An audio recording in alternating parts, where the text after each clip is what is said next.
Hola, soy Aida González Rossi. Hoy en Hecho de Aire vamos a hablar sobre la palabra y vamos a hablar de ello con Beatriz Morales Fernández, que es docente e investigadora, es autora de este libro, publicado dentro de la colección Canarias en Letras de la Fundación Mafre.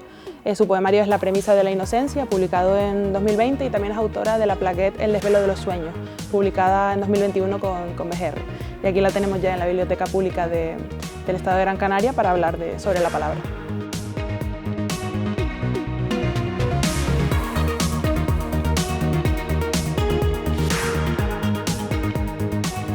Que como ya sabes, vamos a hablar sobre la palabra en relación con tu poética, que creo que al final, por lo menos yo lo veo así, puede ser una especie de hilo que se tiende entre todos los temas que vas tocando, ¿no? Y al final creo que tiene que ver también con lo que es la propia construcción de tus poemas.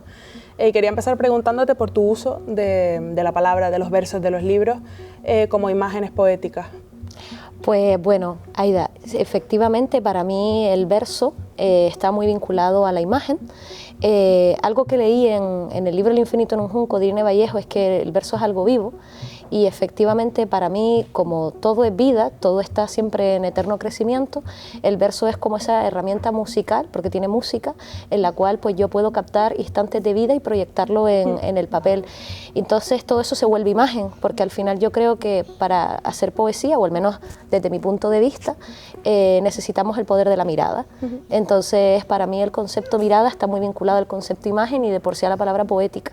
Me viene a la mente de un libro que leí, Bibliotecas Imaginarias, de Mario Satt, la siguiente cita, que era que al final todo es potencialmente un libro, todo es un libro, porque cuando el significado llega a la comprensión, las palabras desaparecen, y al final eso es un poco la imagen. Y a mí me gusta, al menos el desafío que tengo a la hora de escribir es eso, utilizar pues las distintas herramientas que tienen mis ojos, la mirada, para poder obtener significados y con ellos crear pues distintos poemas.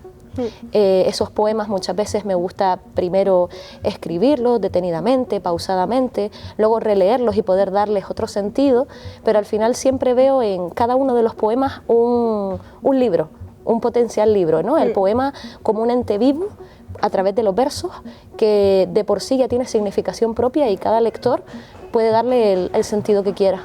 Es muy guay eso, al final me lleva un poco a la idea de que todo es lenguaje precisamente porque no lo es, ¿no? Porque el lenguaje es la herramienta que usamos para relacionarnos con todo, y tú me hablabas, que ya lo hablaremos después, de un poco de la idea de existencia en tus poemas, ¿no? De ese cuestionamiento hacia la existencia, y creo que por eso te digo que se puede llevar todo como un hilo, porque al final creo que usas el lenguaje para dar sentido a cosas que te generan dudas, ¿no? Y estaba pensando en tu uso también de lo amoroso en los poemas, ¿no? Que me gusta mucho y que creo que tiene que ver precisamente con esta idea de la palabra, porque al final, si nada es lenguaje, pero sí lo es porque nosotras lo somos, el acercamiento a otra persona será lenguaje también. ¿Crees que usas esa idea o partes de otro sitio cuando escribes poesía amorosa?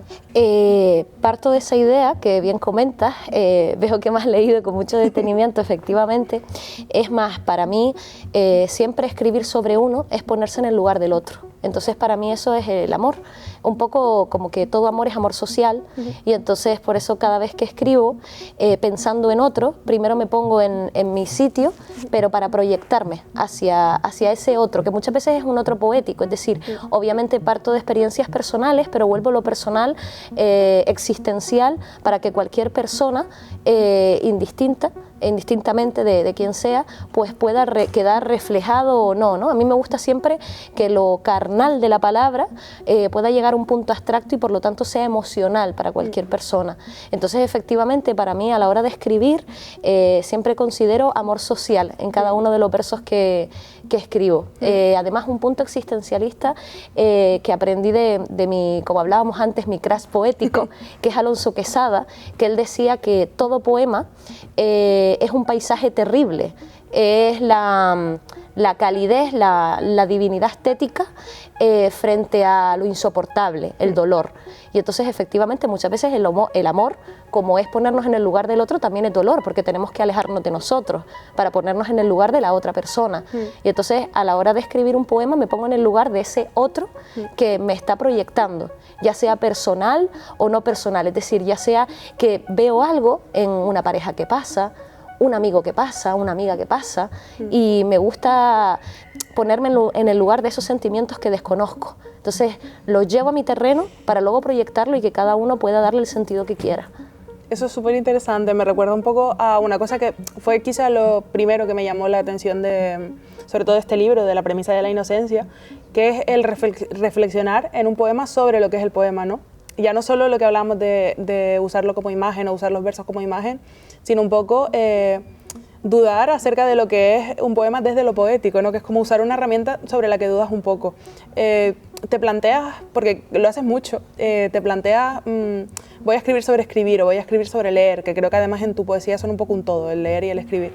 Sí, me lo planteo constantemente. De hecho, cada vez que cojo una libreta para escribir o el móvil, el bloc de notas para escribir, me lo planteo. Pero creo que ese cuestionamiento viene desde que soy pequeña, porque a mí me marcó mucho el mundo virtual, el mundo digital. Yo empecé a escribir en un blog, además en en Blogger. Yo también. Exacto, Blogger, y después ya pasé a WordPress, es cierto. Y entonces desde el principio, como para mí, desde pequeña, leer era algo elemental en mi forma de existir. Cuando ya quise yo darme mi propia voz, yo no sabía lo que era mi propia voz, yo no sabía lo que era la palabra. Entonces empecé a reflexionar sobre lo que era la palabra, porque como desde pequeña todo era letras para mí, cuando yo quise coger esas letras y escribir mis pensamientos, mis sentimientos, decía, pero ¿qué es lo que estoy haciendo? Esa reflexión que han hecho otros escritores y escritoras, que ahora quiero hacer yo. Soy escritor, soy escritora, soy aprendiz de, que yo me considero y siempre me voy a considerar así, aprendiz de escritora, porque para mí las lecturas son elementales antes de escribir. Entonces, al final, yo creo que reflexiono tanto sobre el concepto escribir, sobre el concepto poema, sobre el concepto libro, porque los necesito ponerme en el lugar de el otro, en este caso la otredad en el libro, la otredad en el poema, para yo poder después plasmar lo que siento.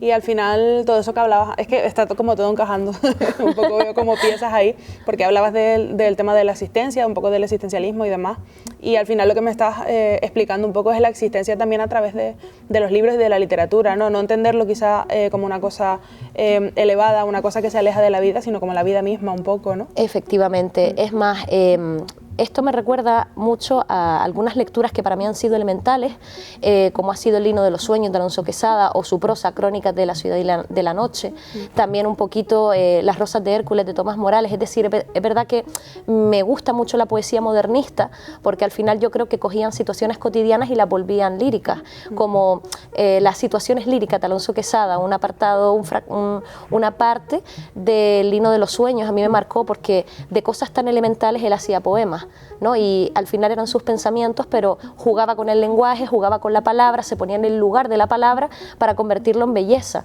Y al final eso es lo que a mí me ha repercutido para yo después poder hacerlo, ¿no? Entonces sí, efectivamente necesito de las lecturas, sobre todo esas lecturas de la posadolescencia, primera adultez, para después poder escribir. Sí, sí. Al final hay cosas que solo se pueden conseguir en el proceso poético, ¿no? Hablábamos antes, en plan, te comentaba un poco de qué íbamos a hablar, y hablábamos de un poco esa intersección entre cuerpo y paisaje, que creo que al final es algo que está muy presente, sobre todo en las escrituras de mujeres, y mucho más de mujeres que habitan en lugares con paisajes tan fuertes como Canarias, ¿no? Total. Y al final yo creo que esa conexión entre el cuerpo y lo de fuera solo se consigue a través de lo poético. Y te quería preguntar cómo lo haces tú, porque sí que veo ahí una conexión fuerte. Pues mira, efectivamente parto de la tradición de mis lecturas, ¿no? las que comentaba, los poetas modernistas, para luego hablar del paisaje. Y en ese paisaje a mí lecturas elementales ha sido desde el primer texto de la literatura canaria, Las endechas de la muerte de Guillem Peraz. A partir de ahí yo vi, por un lado, que había un elemento dialógico con el paisaje, pero ese elemento estaba desde un punto de vista ya no de uno sobre el otro, sino desde la primera otredad, es decir, no partimos de uno, porque al final primero empezaron escribiendo sobre nosotros y no hablamos nosotros sobre nosotros, hablo de los canarios. Entonces al final yo vi que en el elemento paisaje muchos escritores hablaban del paisaje canario como un sueño, el concepto sueño, pero no hablábamos los canarios y las canarias de cómo esos elementos paisajísticos, que son elementos oníricos para escritores de fuera que vienen aquí, como Olivia Stone, Agatha Christie, para nosotros a lo mejor ese elemento sueño es un elemento en el que necesitamos darle sentido, no es un sueño, es nuestra realidad. ¿Y cómo pienso yo en esa realidad? ¿Qué es esa realidad, ese paisaje que tú ves como un sueño para mí? El paraíso maldito que hablaba ayer ahí Rodríguez, ¿no? Un paraíso, sueño que ven otros, pero yo primero tengo que hablar de mí para ponerme en el lugar del otro. Y ese otro que lo ve como un sueño, a lo mejor yo lo veo como una posibilidad de ser. Entonces el sueño como un mito, pero ese mito conductor de dar identidad. Y yo necesito plasmar mi identidad a través del paisaje, jugando con el elemento sueño, que lo han hecho otros escritores de fuera, pero para mí no es tan sueño, es una forma de empezar a crear mi identidad, quién soy, qué siento, qué puedo hacer sentir a otros, qué es el poema a través de las hojas, de los árboles para mí, qué es para ti, lector, cuando lo lees. Entonces juego mucho con el paisaje como un mito real que llevo al sueño, pero me gusta jugar con esos dos conceptos. Me viene a la idea el concepto de Rilke, de Rainer Maria Rilke, de, a ver si lo digo bien porque es un concepto alemán, Weltinnenraum, que él decía que es la intimidad del mundo, la intimidad de las cosas y la intimidad del ser humano unida a un punto en el que convergen ambos conceptos. Cuando yo veo una cosa y siento su intimidad, pero cuando me veo a mí mismo, lo que siento yo. Y hay un punto en el que esas dos intimidades se unen y eso es la poesía. Y para mí, por lo tanto, coger el paisaje, ver su intimidad, las cosas naturales y verme a mí mi intimidad, ese punto, para mí eso es la poesía y es lo que intento hacer. Ese es mi juego poético, llegar a ese Weltinraum personal, un poco. Y muchas veces también, porque te escuchaba hablando, ¿no?, al final del paisaje canario, un poco de definirnos desde lo que somos, no desde la mirada de fuera. Estaba pensando que sí que en tu poesía ubicas mucho, porque al final a veces escribes sobre leer, ¿no?, como decíamos, hablas mucho de voces, ¿no?, al final de voces de autores o autoras de aquí de Canarias, y eso me interesa muchísimo porque creo que no lo haces de manera impostada para nada, sino es una forma también de crear tu paisaje poético. Sí. Y quería terminar preguntándote por tus referencias en poesía canaria, porque me resulta importante e interesante cómo confluyen todas en ti. Pues mira, lo primero es comentarte que para mí todo es aprendizaje. Por lo tanto, cuando hago un poema, me gusta recordar quienes ya escribieron sobre nosotros, sobre nosotras, sobre el paisaje canario, porque como las lecturas han sido elementales, como hemos hablado para mí, esas lecturas son aprendizaje eterno. Entonces me gusta agradecérselo mostrándolo en la poesía que yo creo, es decir, lo que me han influido, pues de alguna manera yo también volcarlo en el papel. Entonces mis referencias elementales y a las cuales siempre aludo, ¿no?, me vienen a la mente cuando voy a escribir, por un lado Alonso Quesada, Tomás Morales, pero también Josefina de la Torre, sobre todo su poemario Marzo Incompleto, a mí me marcó mucho, cómo utiliza los elementos naturales para hablar de esa maternidad ausente. Entonces al final también el cuestionamiento del rol de la mujer a través de la naturaleza, es decir, veo en la naturaleza una posibilidad de proyectarnos, de proyectar y de cuestionar lo ya proyectado, y eso lo han hecho nuestros escritores canarios y canarias. Entonces yo he querido utilizar pues todas esas influencias que me han llegado y plasmarlas. Entonces para mí Tomás Morales, Alonso Quesada, Pino Ojeda, Josefina de la Torre, la valentía de Mercedes Pinto, han sido escritoras y escritores que sin ellos yo no hubiese podido escribir. Total. Qué guay, estoy totalmente de acuerdo contigo y muchas gracias, me ha encantado tenerte aquí. Muchas gracias a ti, Aida, por contar conmigo. Gracias.